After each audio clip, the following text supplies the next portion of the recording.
이렇게 함께 예배하는 모든 분들 가운데 이 말씀에 축복이 함께 하시기를 주님의 이름으로 축원합니다. 오늘 이 본문 말씀은 이스라엘 백성들이 이제 바벨론 포로로 끌려간 이후에 하나님께서 그들에게 하시는 바로 위로의 말씀, 소망의 말씀이 바로 이 이사야 41장의 말씀입니다. 그들은 지금 바벨론 포로로 가 있습니다. 얼마나 고통스럽겠습니까? 얼마나 힘겨운 나날을 보내겠습니까? 그들에게는 소망이라고는 하나도 찾아볼 수 없는 절망만이 그들의 삶을 짓누르고 있는 그런 현실을 살아가고 있을 것입니다. 옛날에 포로로 잡혀간다는 것은 바로 그의 후손, 자자손손 바로 노예의 삶을 살아간다는 것을 바로 의미하고 있는 것입니다. 노예라는 것은 주인의 재산 아니겠습니까? 인격자가 아닙니다. 말하는 당나귀에 불과한 존재로 취급을 받는 것이 바로 노예 생활인 것이죠. 비참의 끝을 그들이 지금 경험하고 있는 것이고, 그들은 지금 아무것도 소망하지 못하고 낙심 가운데 있는 것입니다. 그들은 그 자신들이 누구인지를 잘 알고 있습니다. 그들은 이스라엘입니다. 하나님은 이스라엘에게 엄청난 약속을 해 주었습니다. 이스라엘의 가장 큰 조상이 되는 아브라함에게 우리 하나님께서는 하늘의 별같이 땅의 모래수와 같이 네 후손이 많아지게 될 것이고 너로 인하여 모든 민족이 바로 복을 받게 될 것이다. 이런 엄청난 복을 해 주셨습니다. 또한 그의 이스라엘의 조상된 다윗에게는 그의 왕가가 영원히 지속될 것이다. 이런 놀라운 약속을 해 주셨습니다. 이것들을 이스라엘 사람들은 잘 알고 있었습니다. 하나님은 약속하셨고 그러나 그들의 현실은 지금 바벨론 포로로 끌려가 이런 비참한 현실을 그들이 겪고 있는 것입니다. 약속과 현실, 그 간극이 너무나 큰 것이죠. 그래서 이스라엘 사람들 마음 안에 원망이 들 것입니다. 하나님의 존재에 대한 부정은 할 수는 없지만 하나님이 말씀하셨지만 그 말씀대로 자기들의 삶에 하나도 이루어지지 아니하고 도리어 자신들의 현실은 이런 비참의 극한 상황 가운데 놓여 있는 것을 도무지 이해가 안 되는 것입니다. 차라리 약속이 없었다면 인생이라는 게 원래 그래. 인생은 원래 비참한 거야. 인생은 원래 잘난 사람들이 그렇게 잘 살고 못난 사람들은 그렇게 인생을 비극적으로 사는 게 뭐 다 그렇지 뭐. 인생이라는 것은 원래 그래. 이렇게 그냥 체념하고 살아버리면 차라리 나을 것인데 이스라엘이라는 민족은 체념도 못하는 것입니다. 여러분 예수 믿는 사람이 그렇지 않습니까? 예수 믿는 사람들은 끊임없이 성경 말씀을 통해 잘난 사람이 잘 살고 못난 사람이 못 사는 것이 아니라 하나님의 약속 가운데 있는 사람들이 인생을 그렇게 이대하게 살아낼 수 있어 이런 놀라운 약속을 읽고 또 그 약속이 우리 인생이 될 줄 믿고 살아가는 사람들은 아니겠습니까? 그러니까 내가 못나도 체념 안 합니다. 내가 좀 못돼도 체념 안 합니다. 내가 좀 실수를 하고 그래도 우리는 체념하지 않습니다. 다시 해봅니다. 우리가 이런 그리스도인입니다. 그런데 이스라엘이 처해 있는 현실은 그래도 소망을 갖기에는 그들의 현실이 너무 비참한 현실인 것이죠.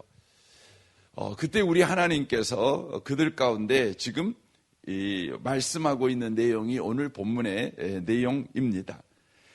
그들의 비참한 상황 가운데에서 우리 하나님께서 등장시키고 있는 인물이 있습니다. 지금 8절을 보십시오.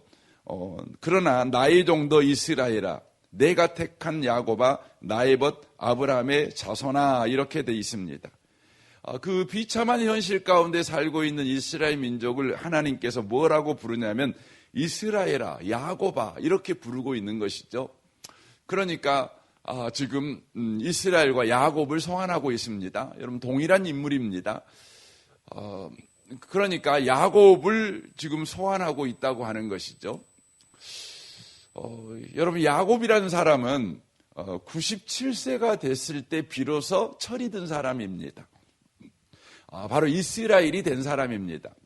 그러니까 이스라엘아, 야곱아, 이렇게 말씀하시는 것은 야곱으로 태어났지만 그가 97세가 되어 철이 들었다는 것이죠. 그런데 흥미로운 것은 바로 이 순서입니다. 이 땅에 야곱이 태어났을 때 그는 이미 이스라엘이 되기로 하나님으로부터 약속되어 태어난 자입니다. 그런데 태어나서 사는 인생은 그가 97세 될 때까지 야곱으로 살았습니다. 그 중간 77세 때 우리 하나님께서 야곱에게 오셔서 또 약속을 해주십니다. 그러니까 야곱이라는 사람은 태어날 때부터 하나님의 약속을 받고 태어난 사람이고 다시 77세 때 그 약속을 확인받은 사람입니다. 창세기 28장 15절을 보십시오. 내가 내게 복을 주어 네가 어디를 가든지 너와 함께하고 내게 약속한 것을 다 이루기 전에는 너를 떠나지 아니하리라. 이렇게 하나님이 약속하십니다.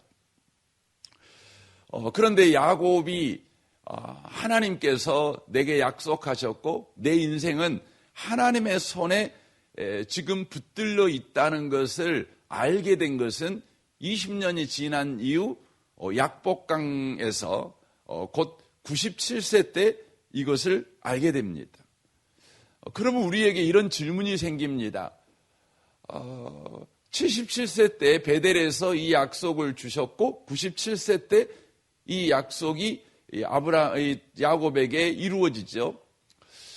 더 멀게는 태어날 때 하나님이 약속하셨던 그 약속이 97세 때 그 약속이 이루어집니다. 그렇다면 그 20년 동안, 길게는 97년 동안 뭐냐는 것이죠. 뭐냐는 것이죠. 우리는 이런 생각을 늘 가지고 있어요. 하나님이 우리에게 약속을 주셨다면 그 다음 날부터 방황하지 않고 후회 없이 실패와 눈물 없이 처음부터 이스라엘이 되게 해야 되는 것이 아니냐 이런 생각을 합니다. 그가 태어날 때부터 이스라엘이 되도록 하나님께서 약속하셨다면 태어날 때부터 그는 둘째로 태어나지 않고 맏아들로 태어나야 되고 아니 맏아들이 아니라 형제가 없는 애동아들로 태어나게 만들어서 혼자 잘 먹고 혼자 잘 살고 그리고 착한 일 좀 하다가 잘 죽었다. 이렇게 되어야 맞는 거 아닙니까? 우리는 이런 생각을 합니다. 그런데 하나님은 그렇게 하지 않았습니다. 야곱의 입장에서 생각해 보면 허송세월을 97년 동안 산 겁니다. 여러분도 그렇지 않습니까? 하나님이 우리에게 약속하셨어요. 주일날 예배드리러 왔더니 놀라운 말씀을 들은 거예요. 눈물 콧물 빼면서 하나님이 나에게 이런 약속을 해주셨다니, 하나님이 지금 이렇게 내 인생 속에 일하고 있다니, 하나님 감사합니다. 그 감사 속에는 뭐가 숨어 있습니까? 내일부터 하나님께서 내 인생 속에 새로운 장을 열어주실 것이다. 나는 이제 직장 생활이 이전과 달라질 것이고 내 가정 생활이 이전과 달라질 것이다. 내 아내와 내 자식도 달라질 것이다. 내 능력도 달라질 것이고 나는 완전히 새롭게 되어서 하나님의 약속이 내 삶에 현저하게 드러나 사람들이 나를 보면서 함부로 대하지 않는 내가 될 것이다. 이런 기대를 우리가 합니다. 그런데 하나님이 약속하시고 우리의 삶은 보면 허송세월같이 보입니다. 바뀐 게 하나도 없어요. 약속 받기 전이나 약속 받은 후나 헤매고 사는 건 똑같아요. 방황하고 살고 사는 건 똑같고 또 눈물 흘리며 살아가는 것도 똑같고 무능한 것도 똑같고 안 되는 것도 똑같고 하나님 왜 이렇습니까? 이런 생각이 우리 가운데 드는 것이죠. 야곱에게 97년은 과연 허송세월이었을까요? 지금 이스라엘이 아브라함의 언약을 받았고 다윗의 언약을 받았지만 바벨론 포로로 끌려간 그 현실을 살아가고 있는 그것이 이스라엘에게 허송세월이고 그것이 지금 하나님께서 이스라엘을 애면했기 때문에 일어난 일일까요? 오늘 그것에 대하여 그 이유를 오늘 40장 오늘 우리가 읽었던 성경이 이렇게 이야기합니다. 8절부터 다시 한번 보겠습니다. 그러나로 시작하는 거죠. 너의 인생이 허송세월 같냐? 그렇지 않다는 거죠. 그 이유를 말해주겠다는 겁니다. 나의 종 너 이스라엘아, 내가 택한 야곱아, 나의 벗 아브라함의 자손아, 내가 땅 끝에서부터 너를 붙들며 땅 모퉁이에서부터 너를 부르고 내게 이르기를 너는 나의 종이라. 내가 너를 택하고 싫어하여 버리지 아니하였다 하였노라. 두려워하지 말라. 내가 너와 함께함이라. 놀라지 말라. 나는 내 하나님이 됨이라. 내가 너를 굳세게 하리라. 참으로 너를 도와주리라. 참으로 나의 의로운 오른손으로 너를 붙들리라 라고 말씀합니다. 이 말씀은 이런 의미의 말씀이지요. 니들이 바벨론 포로로 끌려갔다고 해서 그것이 내가 너를 싫어하는 것이 아니고 내가 너를 버린 것이 아니다. 이렇게 말씀합니다. 그러면서 뭐라고 이야기하냐면 내가 너와 함께하고 있다. 이렇게 말씀합니다. 내가 지금 하나님으로 너의 인생 속에 일하고 있다. 내가 너를 지금 도와주고 있다. 내가 너를 붙들고 있다. 이런 이야기를 하고 계시는 것이죠. 이 말씀을 야곱에게 빗대어 이야기를 한다면 야곱이 이스라엘이 되기 전 곧 97년의 그 인생 속에서 수많은 일들이 일어났는데 그 수많은 일들은 다만 속절없이 흘러가는 시간 속에 있었던 사건들이 아니라는 것입니다. 다만 후회만으로 끝내버릴 인생이 아니라 그 모든 시간 속에서 우리 하나님께서 일하시고 계셨다. 이것을 이야기하는 겁니다. 하나님이 일하시고 계셨다는 겁니다. 그리하여서 마침내 97년이 지난 이 약복강 강가에서 하나님이 목적하신 것을 담게 되었다. 이렇게 말씀하고 있는 겁니다. 그러니까 이런 의미의 말이 되는 거죠. 하나님께서 야곱에게 약속하셨습니다. 그런데 야곱이라는 존재는 그 하나님의 약속을 담을 만한 그릇이 되지 않는 겁니다. 그래서 우리 하나님께서 97년 그 긴 세월 동안 야곱의 인생을 두들겨서 뭐 하셨다는 겁니까? 약속을 담을 수 있는 그릇을 만드셨다는 거예요. 그런데 야곱에게 느껴지는 것은 자기에게 약속이 채워지지 않으니 허송세월 같이 느껴지고 속절없이 흘러가는 시간에 불과한 후회만 남는 인생이었다는 생각을 한다는 것이죠. 그런데 하나님이 그 시간 내내 그를 떠나지 않고 버리지 않고 그의 인생 속에서 하나님이 하나님 되심으로 일하고 계셨다는 것입니다. 그리하여 마침내 야곱이 창세기 32장 29절에 그렇게 말합니다. 그가 이르되 날이 세려하니 나로 가게 하라. 야곱이 이르되 당신이 내게 축복하지 아니하면 가게 하지 아니하겠나이다. 그 사람이 그에게 이르되 내 이름이 무엇이냐? 그가 이르되 야곱이니이다. 그가 이르되 내 이름을 다시는 야곱이라 부를 것이 아니요 이스라엘이라 부를 것이니 이는 내가 하나님과 및 사람들과 겨루어 이겼음이니라 라고 말씀합니다. 야곱이 비로소 하나님께서 자기 인생에 유일하게 복 주시는 분이라는 것을 그제서 알게 되는 겁니다. 하나님께서 야곱을 향한 약속은 바로 거기에 있었다는 것이죠. 이스라엘은 하나님과 겨루어 이겼다는 거 아니겠습니까?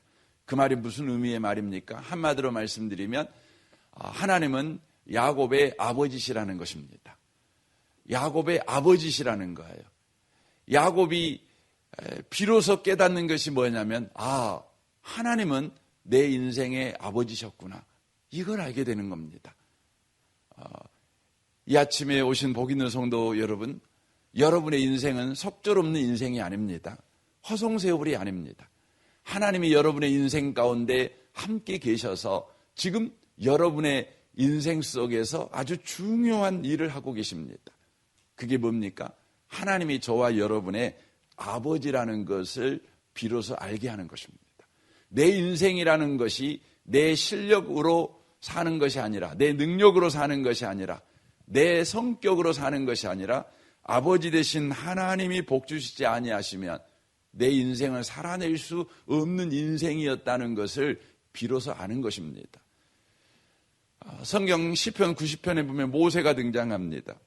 거기에 증언을 보시면 모세는 그 증언을 통해 태어나서부터 40살 되기 때까지 뭐 모르고 이집트 왕자로 살아갑니다. 그러다가 자신이 히브리 민족이라는 민족 정체성을 가진 것을 깨닫게 됩니다. 그리하여 같은 민족을 도와주다가 살인자가 되어 40년 동안 또 광야에서 살아갑니다. 그리하여 80살 됐을 때까지 무명의 세월을 보냅니다. 다 늙어버립니다. 그런데 나이 80에 하나님의 부르심을 받습니다. 그때 모세는 하나님께 이렇게 말합니다. 하나님, 이 나이에 뭐 하자는 겁니까? 젊을 때 나를 부르셔야지. 다 늙은 나이에 왜 이러시는 겁니까? 이렇게 하나님 앞에 따지며 하나님 앞에 내 80년 세월이 허송세월이었습니다. 다 잃어버린 세월이었습니다. 이제 남는 것은 죽음을 기다리고 있는 늙어버린 이 몸뚱아리밖에 남지 않았습니다. 그러는 겁니다. 그때 하나님께서 모세에게 하는 말의 핵심은 이것입니다. 괜찮아. 내가 하나님이잖아. 이렇게 말하는 겁니다. 괜찮아. 내가 하나님이야. 너 괜찮아. 내가 하나님이니까. 이 말을 하는 겁니다. 모세는 80살 될 때까지 그는 자기가 강해야 된다고 생각을 했어요. 자기가 똑똑해야 된다고 생각했어요. 자기가 잘나야 된다고 생각했어요. 자기가 뭔가를 해내야 된다고 생각을 했어요. 근데요, 80 나이 되도록 우리 하나님께서 그 인생에서 일하셨어요. 뭘 일하신 거죠? 네 못나도 괜찮아. 네가 좀 힘이 없어도 괜찮아. 너 좀 병들어도 괜찮아. 왜냐하면 내가 하나님이니까. 하나님이면 너는 충분한 사람이야. 이것을 우리 하나님께서 가르쳐 주시기 위해서, 할 말 없는 모세를 만들기 위해서 80년 동안 모세 인생 속에서 일하셨다는 거예요. 그래서 할 말 없는 인생으로 하나님 앞에 선 거예요. 할 말이 없는 거예요. 이제는 자기와 똑같은 지팡이 하나 짚고 살아가는 사람이에요. 지팡이가 없으면 넘어지는 사람이 있죠.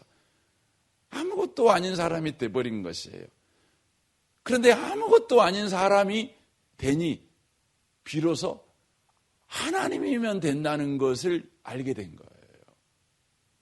하나님이면 된다는 걸 알게 된 거죠. 만약 모세가 처음부터 위대해졌다면 아마 폼만 잡고 살았을 거예요. 속빈 강정이 되었을 거예요. 모세는 그가 시편 90편에서 이렇게 기도를 마무리합니다. 아니, 이렇게 기도할 수 있는 사람이 비로소 된 거예요. 보십시오. 14절입니다. 아침에는 주의 사랑으로 우리를 채워주시고 평생 동안 우리가 기뻐하고 즐거워하게 해 주십시오. 여기를 읽으실 때 주어가 누구인지를 잘 보시면 됩니다. 15절입니다. 우리를 괴롭게 하는 날 수만큼, 우리가 재난을 당한 횟수만큼 우리에게 즐거움을 주십시오. 주님의 종들에게 주님께서 하신 일을 드러내 주시고 그 자손에게는 주님의 영광을 나타내 주십시오. 주 우리 하나님, 우리에게 은총을 베풀어 주셔서 우리의 손으로 하는 일이 견실하게 하여 주십시오. 우리의 손으로 하는 일이 견실하게 하여 주십시오라고 기도합니다. 지금 이 기도는 무슨 기도하냐면, 하나님이 없으면 저는 아무것도 아니지만 하나님이 함께 하시면 제가 하는 일은 다 위대한 일이 될 것입니다. 지금 이 고백을 하고 있는 거예요. 여기까지 오는데 80년의 세월이 필요했어요. 그런데 모세가 느끼는 80년 세월은 허송세월인 것 같이 느꼈는데 그 허송세월 가운데 모세의 혈기 가운데 모세의 실수 가운데 모세의 잘남과 모세의 능력 가운데 우리 하나님께서 개입하셨어요. 일하셨어요. 그래서 할 말 없는 모세를 만들어버린 거예요. 나는 없어도 하나님만 있으면 돼. 이것을 깨닫게 하신 거예요. 우리는 여기서 알 수가 있죠. 우리가 사는 동안에 아무것도 아닌 그 현장에, 우리가 아무것도 아닌 것이 되어버린 그 현장에, 다만 후회만 하고 있는 그 현장에서 우리 하나님께서 일하고 계신다는 거예요. 이것이 성도의 인생이에요. 아니, 이것이 성도의 명예예요. 이게 성도의 지위예요. 이게 성도의 품위예요. 성도는 하나님을 고백하는 사람들이에요. 괜찮습니다. 하나님이 계시지 않습니까? 이게 성도의 품위예요. 성도의 영광이에요. 누가복음 15장에 보면 탕자의 비유가 나옵니다. 저는 이 비유를 볼 때에 저도 아버지니까 아버지로서 하나님 아버지를 생각해 봅니다. 그렇게 처신하시는 하나님 아버지를 생각할 때 좀 무책임하게 좀 느껴집니다. 제 자식이 저에게 와가지고 이렇게 하겠다고 말을 하면 저는 분명히 못하게 했을 것 같아요. 못하게 했을 것 같아요. 뭔 소리 하냐고. 그런데 창세기 누가복음 15장에 나오는 아버지는 순수하게 자식을 이렇게 보내줍니다. 왜 그렇게 할까요? 우리는 사실 못해요. 육신의 아버지들은 못해요. 그런데 하늘 아버지는 하실 수 있어요. 왜 그렇게 할까요? 자녀를 버린 걸까요? 아닙니다. 자녀를 기다린 겁니다. 언제까지 기다린 겁니까? 자녀가 클 때까지 기다린 겁니다.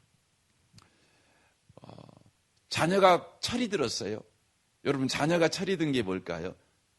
그것은 자기에게는 아버지가 있다는 것을 안 것입니다. 아니, 내가 그분의 자녀라는 걸 안 겁니다. 이게 철든 겁니다. 여러분, 우리가 그러지 않습니까? 여러분, 언제 철드세요? 여러분이 아버지를 이해할 때 철이 들잖아요. 그쵸? 철이 든 거예요. 여러분, 요즘도 여러분의 아버지에 대해서 원망하고, 아버지가 나한테 해준 게 없어.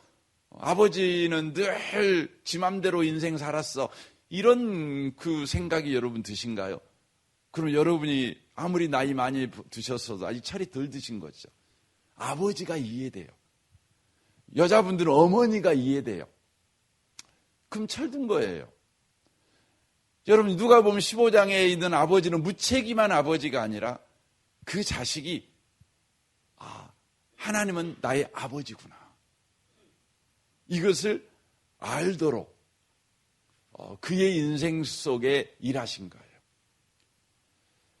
아버지는 그를 버린 분이 아니라는 거예요. 여러분, 우리가 하나님을 믿으면서 하나님이 나의 아버지십니다. 나는 그의 자녀입니다. 이것을 안다는 것보다 더 큰 권세는 없어요. 더 큰 능력은 없어요. 더 큰 소망은 없어요. 이게 참 놀라운 겁니다. 그래서 욥기서 말씀해 보면 아버지가 하나님이다. 하나님이 내 아버지다. 이 의미를 이 욥기서는 사실은 잘 가르치거든요. 이 욥기서가 되게 어려운 성경으로 우리에게 인식됩니다. 욥기서 보면 38장에 주님이 등장하죠. 주님이 등장하기 전까지 이 욥은 어떤 사람이었습니까? 욥은 의로운 사람이었어요. 잘못한 것이 없는데 그는 고난받았죠. 그의 고난이 너무 극심했죠.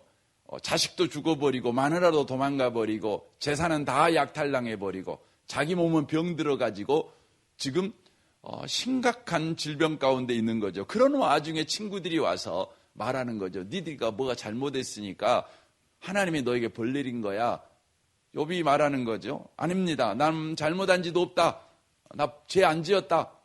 그럽니다. 과연 욥은 그의 고백대로 잘못한 것이 없었습니다.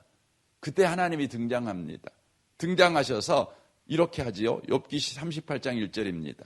그때 여호와께서 폭풍 가운데서 욥에게 말씀합니다. 이 폭풍 가운데서 욥에게 말씀하셨다는 것은 하나님이 욥에게 어떤 하나님인지를 소개하고 있는 것입니다. 하나님은 욥이 잘한가 못한가를 지켜보다가 잘하면 복주고 못하면 매 때리는 심판주이신 하나님이 아니라 폭풍 같은 욥의 인생 속에 뛰어들어 가셔서 그의 인생에 일하시는 하나님이시다라는 의미예요. 폭풍 가운데 일했다. 폭풍 같은 우리 인생 속에 뛰어들어오셔서 일하시는 하나님이라는 거죠. 그 하나님이 욥에게 이렇게 말씀하십니다. 무지한 말로 생각을 어둡게 하는 자가 누구냐? 너는 대장부처럼 허리를 묶고 내가 네게 묻는 것을 대답할지니라 라고 말합니다. 무지한 말로, 무지. 언제나 성경에서 무지는 하나님과 관련되어 있어요. 무식하게 너 왜 그렇게 말하냐? 이 말이죠. 이 말은 하나님에 대해서 알도 못하면서 네가 그렇게 말하냐? 이런 말이에요. 하나님에 대해서 네가 뭐 알아? 이런 말입니다. 그러면서 너는 대장부처럼 허리를 묶고 내가 네게 묻는 것에 대답할지라 이렇게 말합니다. 대장부처럼. 이 말은 너는 대장부야. 대장부야. 나는 너를 대장부로 대하고 있어. 이 말이에요. 이 대장부라는 말을 솔로몬이 다윗이 죽을 때 솔로몬에게 하는 말입니다. 너는 대장부처럼. 이렇게 말해요. 그 말은 무슨 의미예요? 이 의미는 너는 상속자라는 의미예요. 너는 상속자다. 너는 후계자다. 그런 의미예요. 창세기 1장의 말씀으로 보면 생육하고 번성하고 땅에 충만하라. 이렇게 세상의 경영자로 사람을 세우지요. 바로 그때 쓰는 말이 대장부라는 말입니다. 그러니까 하나님께서 욥에게 와서 뭐라고 말하냐면 너는 경영자야 라고 말하는 거예요. 여러분 경영자는요 죄 안 짓고 살면 다가 아니에요. 여기에 여러분 경영하시는 분들 계시죠? 그래서 여러분들이 집에서 죄 안 짓고 남편으로 잘 살고 아버지로서 잘 살고 여러분 그러면 답니까? 아니에요. 여러분 회사를 경영하시는 분들은 그건 기본이죠. 그렇게 살아야죠. 그건 기본이에요. 그리고 뭐가 필요합니까? 여러분 회사 경영하는 사람은 자기만 잘 먹고 살면 안 돼요. 남도 잘 먹고 잘 살 수 있어야 돼요. 그러려면 뭐 해야 돼요? 여러분 도덕적으로 여러분 아무 문제 없는 사람이 경영자가 되는 것으로 끝이 되면 안 돼요. 그 사람은 경영 능력이 있어야 돼요. 그 사람은 훌륭해야 돼요. 지도할 수 있고 경영할 수 있으셔야 돼요. 여러분 그러려면 어떻게 해야 돼요? 훈련받아야 돼요. 훈련받아야 돼요. 여러분 여기서 대장부처럼 허리를 묶는다. 이 말은 무슨 의미의 말이냐면 야 너는 잘하면 다가 아니야. 잘 살면 다가 아니야. 너 죄 안 짓고 살면 다가 아니야. 너는 경영자야. 경영자니까 너는 훈련받아야 돼. 너는 탁월해야 돼. 이 말은 이런 의미의 말입니다. 이런 의미의 말입니다. 여러분 그러면 경영자의 최고의 탁월함은 뭘까요?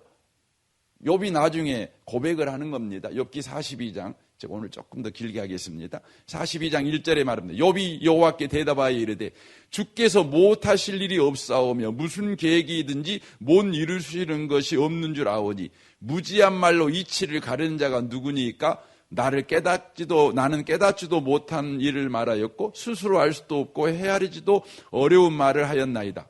내가 말하겠사오니 주는 들으시고 내가 주께 묻겠사오니 주여 내게 알게 하옵소서. 내가 주께 대하여 귀로 듣기만 하였사오나 이제는 눈으로 주를 배웁나이다 라고 말합니다. 여러분 경영자는 뭘 알아야 됩니까? 하나님을 알아야 돼요. 하나님하고 나하고 뭔 관계인지를 알아야 돼요. 예. 여러분 경영하는 사람이 다 이야기해요. 세상 사람들이 다 운이라고 이야기해요. 아무리 세상에서요 성공한 사람도 내 실력으로 이렇게 말하는 사람은 없어요. 다 운으로 됐다 그래요. 여러분, 세상 사람들 운이라고 말하지만 예수 믿는 사람은 뭐라고 말하는 거예요?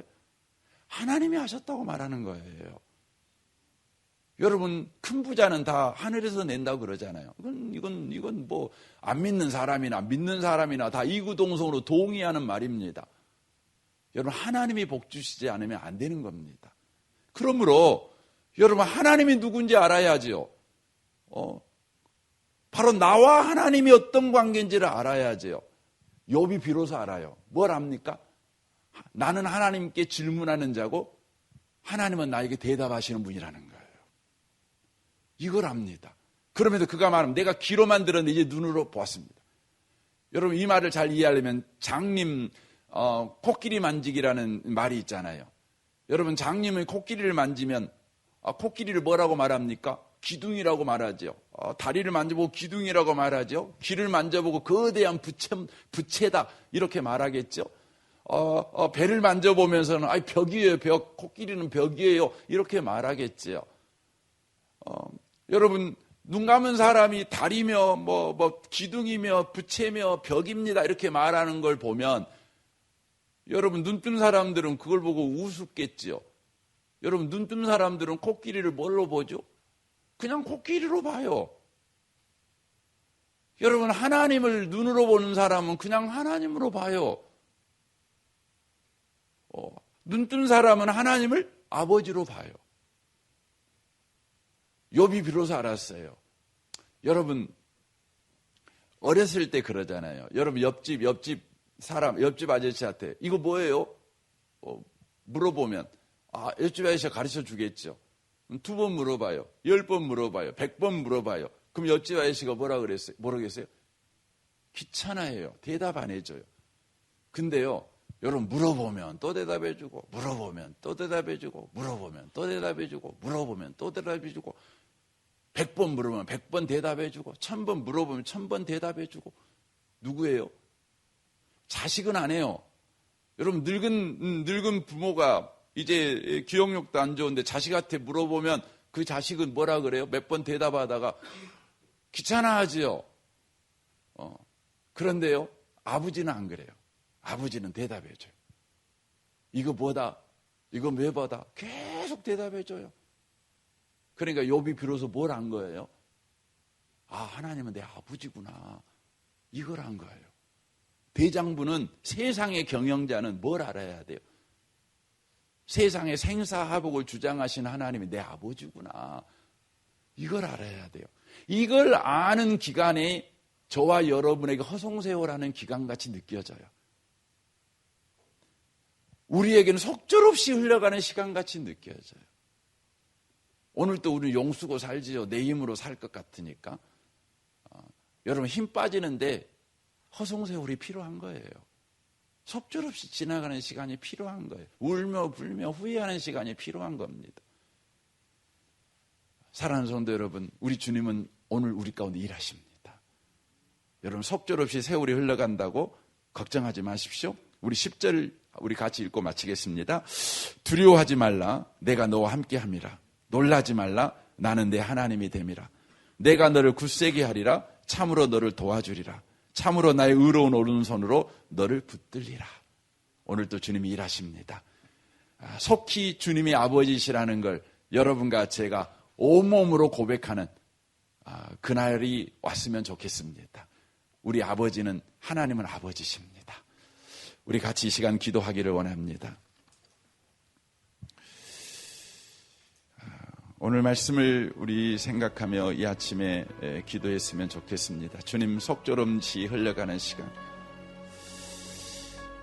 병들어가기만 하고 늙어가기만 하고 아무것도 해놓은 것은 없고 겁나기만 하는 우리 인생, 주님이 찾아와서 말합니다. 괜찮아, 내가 하나님이니까. 내가 하나님이야. 괜찮아, 내가 네 아비다. 괜찮아, 말씀하십니다. 주의 이 음성이 우리에게 진실로 믿어지는 은혜를 허락하옵소서. 하나님이 우리에게 말합니다. 내가 너를 떠나지 않겠다. 이 시간에 기도할 때 먼저 감사 헌금하신 분이 계셔서 제가 먼저 기도하고 같이 기도했으면 좋겠습니다. 주님, 이 새벽에 우리를 깨워 모이게 하시고 생명의 말씀을 듣게 하시니 감사합니다. 주의 종의 영육을 강건하게 하시고 선포된 말씀을 통해 연약한 성도들의 삶이 회복되게 하시고 병자들의 질병이 치유되는 역사와 간증이 충만하게 하옵소서. 우리에게 새 생명, 부활 생명을 주신 주님을 찬송합니다. 아멘. 주님, 이 기도의 제목대로 주님 역사하시되 주님은 언제나 풍성한 분이시오니 구하는 것보다 더 넘치게 응답해 주옵소서. 우리 통성으로 우리 기도할 때 우리 다 같이 주여 한번 부르짖고 우리 통성으로 우리 한번 기도하기를 원합니다. 주여. 오 아버지 하나님, 아버지 하나님, 오 주님 감사합니다. 주님 감사합니다. 이 아침에 주여